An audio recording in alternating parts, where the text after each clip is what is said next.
अस्सलाम वालेकुम। जन्नत के किचन में मैं आपको खुश आमदीद कहती हूँ। आज हम बना रहे हैं बीफ पुलाव। इसके लिए मुझे चाहिए 2 किलो गोश्त, 2 किलो चावल और 10 से 12 हरी मिर्चें जिनको मैंने कट लगा लिया है, और तकरीबन मुझे चाहिए इसमें 1 से 2 प्याज और कुछ खड़े गरम मसाले, और इसमें जाएगा लहसुन अदरक का पेस्ट,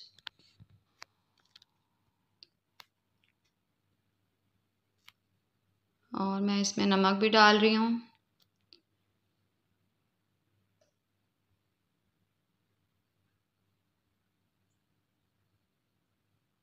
बहुत मज़े का ये यखनी पुलाव बनके तैयार होता है। इसमें मैं डालूँगी तेज़ पत्ते 3 से 4 अदद,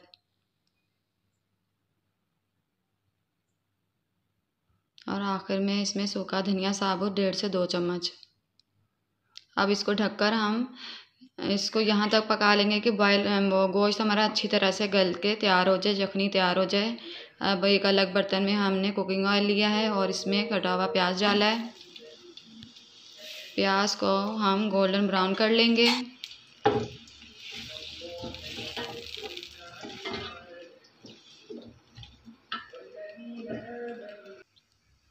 जैसे ही प्याज गोल्डन ब्राउन होगा तो इसके अंदर मैं 1 चम्मच ज़ीरा डालूँगी, और इसमें कोई भी खड़ा गरम मसाला नहीं जाएगा क्योंकि वो सारे मसाले मैंने पहले से ही यखनी में डाल दिए हैं। देखिए प्याज का कितना अच्छा कलर आया है। इससे ज़्यादा ब्राउन नहीं करना। यहाँ हमारी यखनी बिल्कुल रेडी हो चुकी है, गोश्त गल गया है। अब मैं गोश्त को इसमें ऑयल में प्याज में डाल दूँगी, और गोश्त को भी हम अच्छी तरह से फ्राई कर लेंगे, भून लेंगे।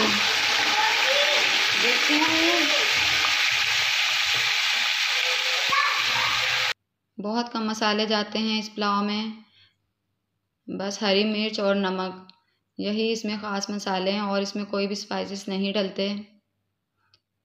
अगर आपको स्पाइसेस करना है तो आप इसमें अपनी मर्ज़ी से लाल मिर्च वगैरह डाल सकते हैं। मुझे कोई मिर्च कम लगती है तो मैं इसमें थोड़ी सी एंड पे काली मिर्च डाल देती हूँ, वरना तो ये मैं हरी मिर्च में ही बनाती हूँ पुलाव। बहुत मज़ेदार बनके तैयार होता है ये पुलाव। आप भी ज़रूर ट्राई कीजिएगा। वीडियो बनाना बहुत मुश्किल काम है। ये देखिए मेरे एक हाथ में कैमरा है और एक हाथ से मैं इसको भून रही हूँ। बहुत मुश्किल से ये वीडियो बन रही है।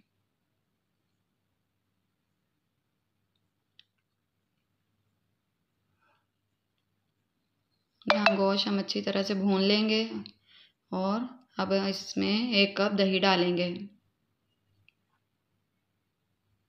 दही डालने के बाद हम इसको अच्छी तरह से 3-4 मिनट के लिए और भून लेंगे।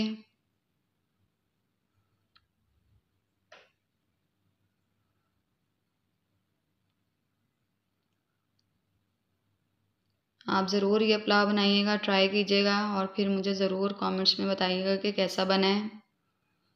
मेरा पुलाव तो बहुत मज़े का बना था।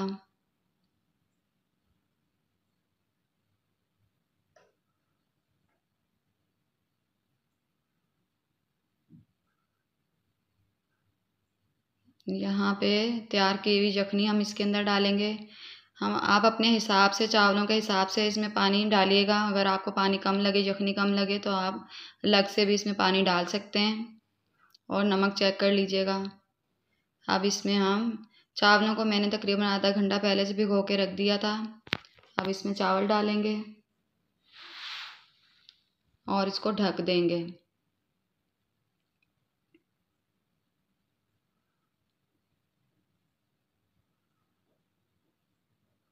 एक दफ़ा अच्छी तरह मिक्स करके हम इसको ढक देंगे।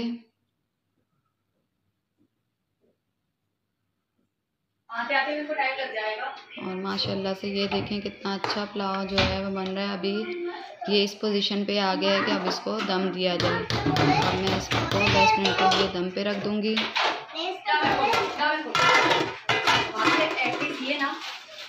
अगर आप मेरे चैनल पे नए हैं तो प्लीज़ मेरे चैनल को सब्सक्राइब कीजिएगा, लाइक कीजिएगा, शेयर कीजिएगा।